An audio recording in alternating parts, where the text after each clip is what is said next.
व्यवहार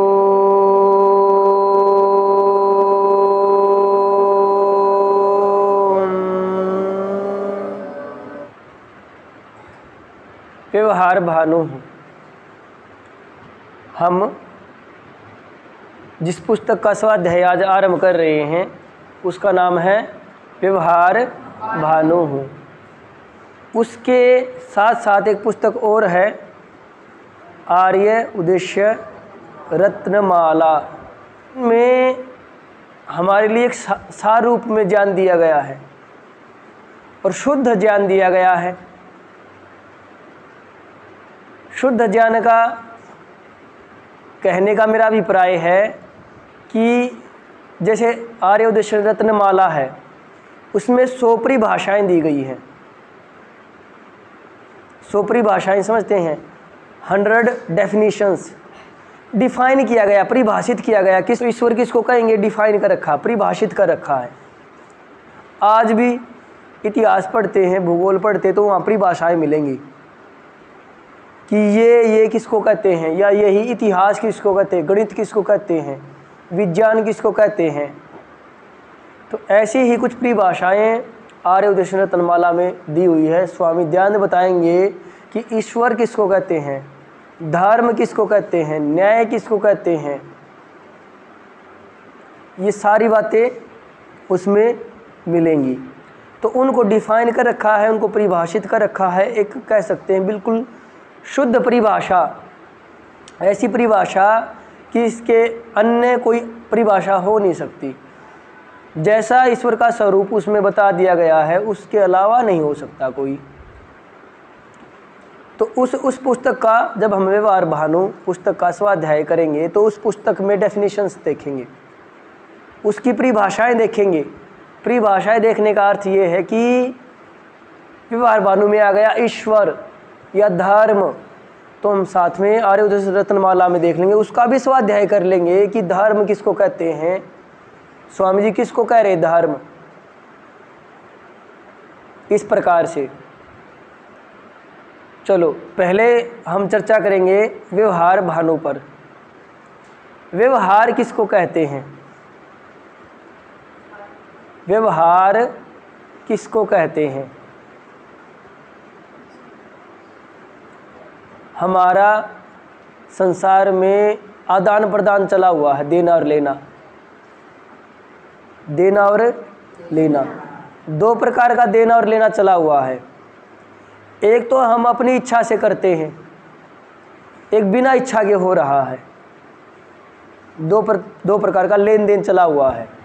अपनी इच्छा से जो हम करते हैं, जैसे ज्ञान है, गुरुजनों से ज्ञान लेते हैं, अपनी इच्छा से लेते हैं, तो बदले में कुछ देना भी होता है, लेना और देना। ऐसे ही दुकान पे कोई सामान खरीदा, लिया, उसके बदले में कुछ देना भी होता है। ऐसे ही कोई और अन्य आपने किसी व्यक्ति से कुछ समय के लिए पेन लिया, लिखने के लिए कलम ली, और वो वापस देनी है, तो उसके लिए भी कुछ वापस आपको देना है, उसको धन्यवाद ही देना और कुछ नहीं दे सकते। तो जो लेन देन चला हुआ है, एक तो लेन देन चला हुआ है ये इच्छा से, एक अनिच्छा से भी, हम चाह नहीं रहे लेकिन चला हुआ है। ईश्वर ने संसार में सभी जीवों को ये शरीर दिया, बदले में हमने क्या दिया, शरीर में भी प्राण दिए, श्वास से ऑक्सीजन ले रहे हैं हम वृक्षों से, हमने क्या दिया। एक लेन देन चला हुआ है, लेकिन हम इस लेन देन को जान ही नहीं रहे कि लेन देन चला हुआ है। आपको नहीं जान, आप पुस्तक में पढ़ते हैं कि पौधे हैं ऑक्सीजन छोड़ते हैं और आप ऑक्सीजन लेते हैं, लेकिन आप पुस्तक में ना पढ़े तो आपको पता ही नहीं कि ये लेन देन भी चला हुआ है। आपको बार बार बताते हैं कि ईश्वर हैं, माता पिता हैं, गुरु हैं, उनकी भक्ति करो, उनकी सेवा करो, क्योंकि उन्होंने आपको कुछ दिया है। लेकिन आप क्या प्रतिदिन ये महसूस करते हैं कि आपको सच में कुछ उनसे मिला हुआ है, वो आपको दे रहे हैं और आपको देना है। तो ये जो है लेन देन चला हुआ, इच्छा से अनिच्छा से, चाहे उसका आभास हमें हो रहा चाहे नहीं हो रहा है। अब ये जो लेन देन है ये व्यवहार है, सांसारिक व्यवहार है, ईश्वरीय व्यवहार है, प्रकृति से हमारा व्यवहार है, ये क्या है? व्यवहार है। और ये समझ में आ जाए कि व्यवहार चला हुआ है, समझ में आना, वो भानु। भानु का अर्थ होता है सूर्य। भानु का क्या अर्थ होता है? सूर्य। और सूर्य से क्या मिलता है? प्रकाश। अब जैसे रात्रि आई, रात्रि, अब आपको मैं दिखाई दे रहा हूँ, यहाँ थोड़ा सा ही प्रकाश ना, थोड़ा सा भी आपको पता नहीं चलेगा मैं बैठा हुआ हूँ। मैं आपके सामने हूँ, आपको पता नहीं किस कारण से? अंधकार के कारण से। मैं आपके सामने हूँ और आपको पता ही नहीं, और अब मैं आपके सामने हूँ, आपको पता हूँ, आपको पता है किस कारण से? आपको पता है कि मैं आपके सामने हूँ? प्रकाश के कारण से। इसमें कारण कौन है? जो आपको सब साफ पता है। आपको इसमें कोई शक तो नहीं है कि मैं आपके आगे बैठा हूँ और आपको शक हो कहीं ना बैठा हूँ। बिल्कुल स्पष्ट पता है ना कि मैं आपके आगे बैठा हूँ। किस कारण से ये पता है? प्रकाश के कारण से। सूर्य क्या देता है? प्रकाश। तो सूर्य कारण है प्रकाश देने का, और प्रकाश से हमें क्या स्पष्ट पता चल जाता है? दिन निकलेगा, साफ दिखाई देगा कि कौन कहाँ क्या है, कहाँ पेड़ है, कहाँ आपके शौचालय हैं, कहाँ आपका मैदान है, कहाँ आपके कक्षाएं हैं, कहाँ आपकी यज्ञशाला, सारा साफ दिखाई देगा, सारा आपको स्पष्ट पता चल जाएगा प्रकाश आते ही। और अंधेरे में पता चलता नहीं। वो तो उन रास्तों से गए हैं, अंदाज़ा होता है कि ये रास्ता शौचालय की तरफ जाएगा, टॉर्च भी लेकर के जाएंगे तो आपको पता ही होगा अंधेरे में कि रास्ते को देखते देखते पहुंच जाएंगे। वो ज्ञान आपको प्रकाश की उपस्थिति में आपको पहले ही ज्ञान हो गया था कि शौचालय का रास्ता ये है। ना तो आपको पता ही नहीं चले, अनजान चले जगह पे चले जाओ और वहाँ शौचालय ढूंढना हो, और आप शौचालय आपको दिखाई नहीं दे रहा और आपके पास टॉर्च है। शौचालय तो दिखाई नहीं दे रहा और हाथ में टॉर्च है, तो आपको ये होगा कहीं मैं उस तरफ निकल जाऊँ और वो उस तरफ हो। तो प्रकाश क्या करता है? हमें स्पष्ट कर देता है, साफ दिखाई देता है। प्रकाश की उपस्थिति में साफ दिखाई देता है। ऐसे ही व्यवहार जो आदान प्रदान है उसका भी सूर्य, भानु, सूर्य, वो भी हमें साफ साफ दिखाई दे कि हमारा लेन देन जो हो रहा है वो कैसा हो रहा है। हमने लेना भी है, देना भी है, क्या लें क्या दें, कैसे ले कैसे दे। जो आदान प्रदान है संसार में हम मनुष्यों का कैसा होना चाहिए। हम जो मनुष्य हैं, हमारा जो ये व्यवहार है वो हमें साफ दिखाई देने लग जाए। उसको कौन दिखाई देगा? एक सूर्य नामक पुस्तक है, ये व्यवहार को साफ साफ दिखाएगी। ये ऐसी पुस्तक है, एक भानु है। इस जैसे सूर्य से हमें वस्तुएं साफ साफ दिखाई दे रही है, इस पुस्तक से भी जो लेन देन है वो साफ साफ दिखाई देगा। तो पुस्तक का नाम क्या है? व्यवहार भानु। पहले हम भूमिका से आरंभ करेंगे। वैसे तो ये जो व्यवहार भानु है ये अपने आप में सार है। हमारा व्यवहार कैसा हो संसार में, उसके बारे में जो सार रूप में बताया गया है उसका भी सार भूमिका है कि वो क्यों जरूरी है। इस व्यवहार भानु को, पुस्तक को पढ़ना क्यों जरूरी है। ये जो व्यवहार के बारे में बताया गया है इसकी अनिवार्यता के बारे में अगर हमें जानना है तो वो इसकी भूमिका में पता चलेगा। तो भूमिका भी अनिवार्य है।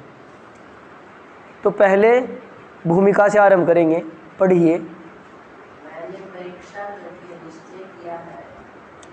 मैंने परीक्षा करके निश्चय किया है। तो मैंने कौन? स्वामी दयानंद, जो इस पुस्तक के लेखक हैं, जिनके द्वारा ये पुस्तक लिखी गई है, वो ही कहेगा मैंने। मैं कौन कहेगा अपने आप को? मैं, या तो जो वक्ता होगा या फिर जो लेखक होगा, मैं तो वही कहेगा। तो जैसे पुस्तक में कहा मैंने, तो मैं कौन? स्वामी दयानंद, जिन्होंने ये पुस्तक लिखी है। मैंने परीक्षा करके निश्चय किया है। परीक्षा करके निश्चय किया है, इस पे पहले भी चर्चा की थी कि हम कोई बात देखो, संसार में ज्ञान बह रहा है, ज्ञान ज्ञान अलग अलग माध्यमों से आ रहा है। टीवी से आप कोई बात सुनने में आई, आजकल फ़ोन से ही पढ़ते रहते, कोई बात आपने पढ़ी, पुस्तक से कोई बात पढ़ी, संसार में देख करके अनुभव की, वो भी एक सोर्स है, आपको पता चल रहा है। किसी विद्वान के मुख से कोई बात सुनी, तो ये जो सारा जो ये ज्ञान आ रहा है, शब्द रूप में भी आ रहा है, प्रत्यक्ष भी दिखाई देता होता हुआ, प्रत्यक्ष भी दिखाई देता है, एक शब्द रूप में है। जैसे सूर्य पूर्व से निकलता है, प्रत्यक्ष दिखाई देता है, उसको पुस्तक में पढ़ा, सूर्य पूर्व से निकलता है, ये जो सूर्य पूर्व से निकलता है ये तो पुस्तक में पढ़ा, ये तो पुस्तकीय ज्ञान है, शब्द ज्ञान कहेंगे इसको, शब्द के द्वारा ज्ञान हुआ। और जो दिखाई देना प्रतिदिन, वो प्रत्यक्ष ज्ञान होता है। वो क्या है? प्रत्यक्ष ज्ञान है। आपको हम कहें, कोई विद्वान आ जाए, हम कहें बहुत अच्छे विद्वान हैं, तो आपने मेरे मुख से सुना, एक शब्द रूप ज्ञान हुआ आपको कि ये बहुत अच्छे विद्वान हैं। इसके बारे में भी आपको परीक्षा करनी पड़ेगी, मैं ठीक कर रहा हूँ या गलत। अब आपने पहले तो मेरी परीक्षा की होगी, या तो कि मैंने जब भी कहा आपको कोई सत्य बात ही कही हो, और मैं सत्य कहने का सामर्थ्य भी रखता हूँ, मेरी विद्वता है, मेरी परख है संसार की, कि मैं सत्य को ठीक ठीक जान लेता हूँ, परख है। तो मैं अगर कहता हूँ कि कोई विद्वान आया, तो आप वो विद्वान है, इसकी परीक्षा आपने मेरे द्वारा की, क्योंकि आपने मेरी परीक्षा कर रखी थी। फिर भी ये शब्द ज्ञान है। जब वो विद्वान आ गया, आप प्रतिदिन उससे पढ़े और आपको लगा हाँ ये तो बहुत अच्छा विद्वान है, ये आपका कैसा प्रत्यक्ष ज्ञान है। पहले मेरे द्वारा शब्द ज्ञान था, फिर क्या हो गया? प्रत्यक्ष ज्ञान है। आपको प्रत्यक्ष ज्ञान हुआ कि वो अच्छा विद्वान है, तो वो प्रत्यक्ष में देखा, ये शब्द रूप में देखा। ऐसे ही संसार से भी ज्ञान आ रहा है। ज़्यादातर शब्द ज्ञान आपको देखने को मिलता है टीवी से, पुस्तकों से, किसी के मुख से, और एक आपको संसार में घटित होता दिखाई दे। तो ये ज्ञान, ये जो बातें पता चल रही है, ठीक है या गलत, इसका निश्चय कैसे करें? परीक्षा करके। तो यही बात स्वामी जी कह रहे हैं कि वो जो बात आगे जो बात कहेंगे, उन्होंने वो परीक्षा की और फिर निश्चय किया। पहले परीक्षा की, फिर निश्चय किया। अब ये बात जानने की, सत्य और असत्य को जानने की परीक्षा कैसे करें? ये जो परीक्षा है ये कैसे की जाए? तो स्वामी दयानंद ने सत्यार प्रकाश के तीसरे समोल्लास में 5 तरीके से बताई है परीक्षा करना। 5 तरीके से बताया है कि 5 उपाय है परीक्षा करने के, सत्य और असत्य जानने के 5 उपाय हैं। 5 एक तरीके से तराजूहीन में तोल दोगे तो आप सत्य असत्य का निश्चय कर सकते हैं। उस पर आगे चर्चा करेंगे, व्यवहार भानु में आएगा सत्य और असत्य। अभी इतना ही कि उन्होंने, वो कह रहे कि मैंने परीक्षा करके, मैंने जांच करके, परख करके निश्चय किया, पक्का किया, निश्चय किया, पक्का किया। क्या पक्का किया?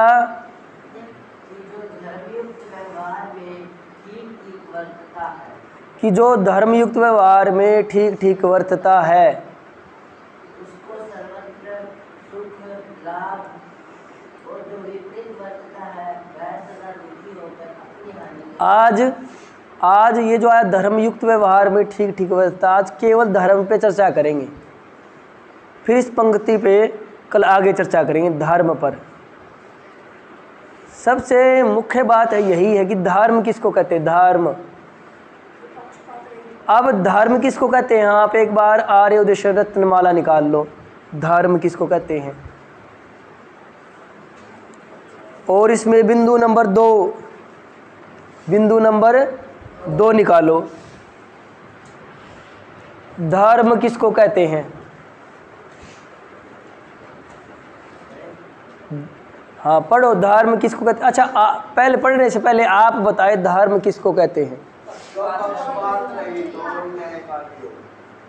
अच्छा हिंदू है, मुस्लिम है, इनको धर्म नहीं कहते, लेकिन संसार में तो धर्म कहते हैं।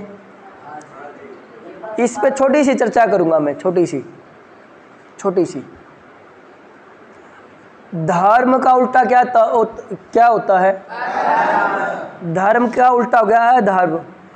जैसे मानते हैं माना मूलधन 100 रुपये, माना हिंदू मुस्लिम ये धर्म है, ये धर्म है।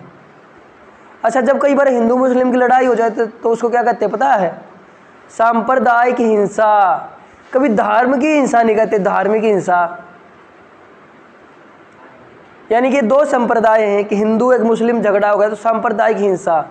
ये नहीं कहते हिंदू एक धर्म मुस्लिम एक धर्म, और धार्मिक हिंसा सांप्रदायिक हिंसा कहेंगे। वहाँ पर उनको धर्म नाम नहीं दिया जा रहा, संसार में भी देखने में आता है। चलो हिंदू एक धर्म है माना, मुस्लिम एक धर्म है, तो धर्म का उल्टा, धर्म तो हिंदू धर्म है तो उसका अधर्म क्या, उसका उल्टा क्या? तो मुस्लिम को अधर्म कहें कि वो उससे अलग है, उससे उल्टा तो नहीं कह रहे, अलग है, तो धर्म से अलग है धर्म कहें। धर्म तो धर्म उससे अलग है, धर्म हो सकता है। एक बात तो ये। फिर मान लिया धर्म है तो मनुष्य है, मनुष्य है तो जैसा हिंदू है मनुष्य देखने में आता है, तो मुस्लिम कुछ अलग है, उसकी आँख नाक अलग तरीके के होते होंगे या नहीं होते? वैसे ही हैं, वैसे ही सबके। अच्छा, ईसाई है, उनके हाथ पैर नाक कान वैसे ही या अलग है? तो सब में कॉमन क्या है, सामान्य क्या है जो सब में? मनुष्यता। तो धर्म तो सबका, जब सारे मनुष्य तो धर्म तो भी एक होना चाहिए। धर्म अलग अलग होंगे तो मनुष्य भी अलग अलग है। फिर उनके शरीर की बनावट अलग होती होगी, बुद्धि बौद्धिक सामर्थ्य अलग अलग होता होगा सबका। हिंदुओं का अलग प्रकार का होता होगा, मुस्लिमों वाले या एक जैसा होता होगा। वैसे तो दो व्यक्तियों का भी एक जैसा नहीं होता, लेकिन जो बुद्धिमान हिंदुओं में तो मुस्लिमों में भी होगा, मूर्ख इनमें होगा तो उनमें भी होगा, ईसाइयों में भी होगा, बौद्ध में भी होगा। कहीं ना कहीं मनुष्य को लेकर के सिमिलैरिटी है। फिर धर्म के नाम पर अलग अलग धर्म क्यों नाम दिए जा रहे हैं? ये हिंदू, ये मुस्लिम, ये ईसाई, ये बौद्ध, फिर वो अलग अलग धर्म नहीं है। अब इस पे थोड़ी सी और चर्चा कर लो। मान लो 10 धर्म है, ये हिंदू है, ये मुस्लिम है, ऐसे करके, ये ईसाई है, ये सिख है, ये जैन है, ये बुद्ध है, 10 है। अच्छा, हिंदू के पास जाओ, हिंदू के पास उनसे पूछो, उनके जो भी धर्म के ठेकेदार हैं कि किसको माने, तो वो कहेगा मेरे को माने। वो ये नहीं कहेगा कि ईसाई को माने, मुस्लिम को माने, हमको माने। क्यों माने? तो अपनी कुछ बताएगा, हम ठीक हैं, हम ठीक हैं, इसीलिए कहेगा। मुस्लिम के पास जाए तो वो अपने आप को ठीक बताएंगे, औरों को तो फिर गलत बताना पड़ेगा, बताते भी हैं, कुछ बताते भी। ईसाई कहेगा कि हम ठीक हैं और अन्य गलत हैं, मुस्लिम कहेगा हम ठीक है अन्य गलत है। यानी कि हर कोई एक धर्म 9 को तो गलत ठहराएगा, अपने आप को एक ठीक ठहराएगा। यानी कि हर कोई, या मुस्लिम कोई ले ले या हिंदू को ले, तो हिंदू को ठीक कहने वाले कितने हैं? अकेला वो, और उसको गलत कहने वाले कितने हैं? बाकी 9। तो संख्या तो ज़्यादा गलत कहने की हुई है, तो इससे तो हिंदू गलत हुआ। ऐसे ईसाई अपने आप को ठीक कहेंगे तो ठीक कहने वाला वो अकेला और उसको गलत कहने वाले वो 9। तो गलत कहने वाले ज़्यादा हैं, ठीक कहने वाले कम है, तो वो भी गलत हो गया। ऐसे ही मुस्लिम को ठीक कहेंगे तो मुस्लिम वो अकेला वैसा जो कह रहा मैं ठीक, उसको 9 कह रहे तू गलत, तो गलत कहने वाले ज़्यादा, ठीक कहने वाले वो अकेला, तो वो भी गलत हुआ। ऐसे तो सारे गलत हो गए, सारे गलत हो गए। फिर उन 10 को इकट्ठा करो, उनसे ये पूछो सत्य बोलना किसका धर्म है? सत्य बोलना किसके उसमें लिखा है ठीक है? तो सारे कहेंगे हमारा। वो तो नहीं कह सकते झूठ बोलो। अच्छा, चोरी करना वो कौन मानते गलत है? सारे कहेंगे गलत। तो कहीं ना कहीं सबका धर्म एक होना चाहिए या नहीं? ये अलग अलग धर्म है। धर्म तो कोई अलग ही सत्ता जो सब में कॉमन है। सत्य बोलना एक धर्म है, चोरी ना करना एक धर्म है। तो धर्म क्या होता है? धर्म ये तो नहीं होता हिंदू मुस्लिम धर्म, तो कोई और ही इनमें से निकल के आ रहा है, इन सब में से कुछ और ही निकल के आ रहा है जो धर्म है। तो यहाँ से हमने एक बात जान ली कि धर्म हिंदू होना, हिंदू जो है वो धर्म नहीं है, मुस्लिम एक धर्म नहीं है, सिख ईसाई धर्म नहीं है, धर्म तो कुछ और ही इनसे अलग। वो क्या, वो धर्म क्या, उसको स्वामी दयानंद बता रहे हैं। और उसको सब मानेंगे, वो हिंदू भी मानेंगे, मुस्लिम भी मानेंगे, सिख भी मानेंगे, ईसाई की ये धर्म है। सब अपने आप को कहेगी हाँ हम इसको ठीक कहते हैं। तो वो धर्म क्या, अब आर्य उद्देश्य रत्नमाला निकालोगी। धर्म क्या, पढ़ना, किसका स्वरूप, इसमें आ गया जिसका स्वरूप, किसका स्वरूप, जिस धर्म का धर्म स्वरूप होता है वो कैसे बना हुआ है, इसका स्वरूप कैसा है, कि कैसा रंग है, क्या लिखा हुआ है, कितने पेज, ये जैसा दिखाई दे रहा है इसका स्वरूप है। मेरा स्वरूप कैसा है, जैसा मैं दिखाई दे रहा हूँ, क्या पहने हुआ हूँ, क्या बोलता हूँ, कैसा व्यवहार है, मेरा स्वरूप है। इसका स्वरूप कैसा है, ऐसे ही धर्म का स्वरूप बता रहे कि जिसका स्वरूप, किसका स्वरूप, धर्म का, वो क्या होता है, कैसी सत्ता है वो धर्म कैसा है। तो जिसका स्वरूप, स्वरूप मतलब किसका बना हुआ है, वो क्या है, जिसका स्वरूप पढ़ना, ईश्वर की आज्ञा का यथावत पालन, ईश्वर की आज्ञा का यथावत पालन, जैसा ईश्वर कहता है वैसा पालन करना। ईश्वर क्या कहता है, जो वेद में लिखा वो ईश्वर कहता है। वेद में क्या लिखा है, सत्य बोलना, झूठ ना बोलना, चोरी ना करना, परोपकार करना, न्याय करना। वेद में कहा जैसा ईश्वर कहता है वैसा पालन, उसकी आज्ञा का वैसा ही पालन करना जैसा करता वो धर्म है। और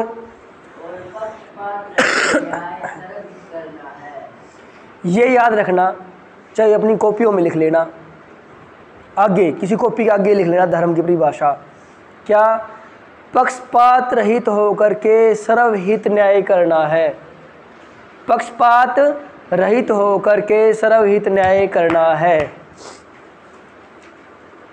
जैसे अब इस पे चर्चा करेंगे। मानो कोई मंत्री है और उसके पास अधिकार है एक पद का कि जिस पे वो किसी को बैठा सकता है उस पद पर। अब ये देखना पड़ेगा कि उस पद के योग्य कौन, पद पे कौन बैठाया जाना चाहिए। धर्म क्या कहेगा, न्याय क्या कहेगा, न्याय तो ये कहेगा कि उस पर वो बैठाया जाए जो उस पद के योग्य है, जो उस पद पे रहने वाले के कार्य है वो उस कार्य को अच्छे से कर पाए तो वो उस पद के योग्य है। अब वो अगर उस पद पर वैसे को बैठाता है तो वो पक्षपात रहित है और वो किसी पक्ष ले ले अपने सगे संबंधी का या किसी अपने अनुयायी को उस पर बैठा दे और वो उसके अयोग्य हो तो ये धर्म या अधर्म किया उसने। अधर्म में क्या हुआ, अगर यह धर्म है क्योंकि उसने अन्याय किया, क्योंकि उसने पक्ष ले लिया।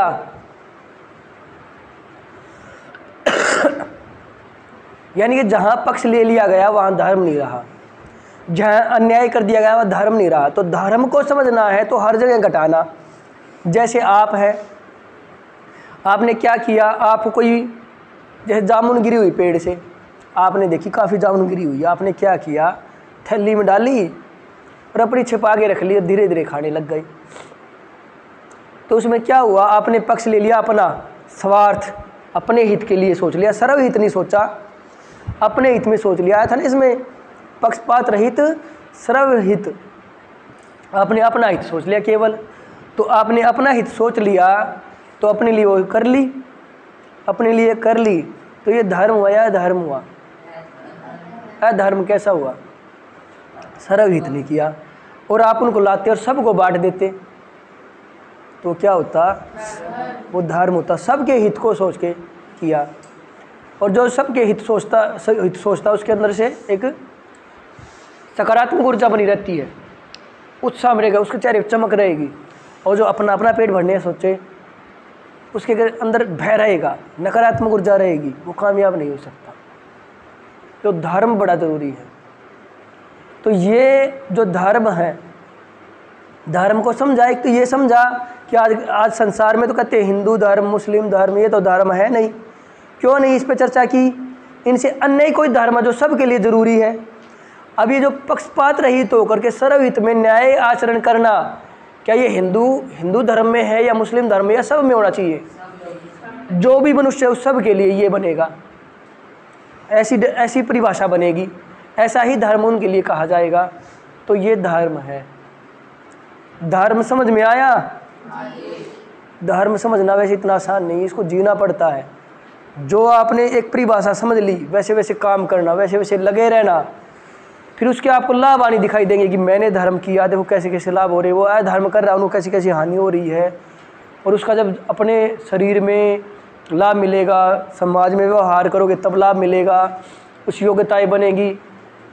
तो जब ऐसे चलोगे तो फिर धर्म को और समझते चले जाओगे, उसका लाभ समझते जाओगे, हानि समझते जाओगे और गहराई में चले जाते जाओगे।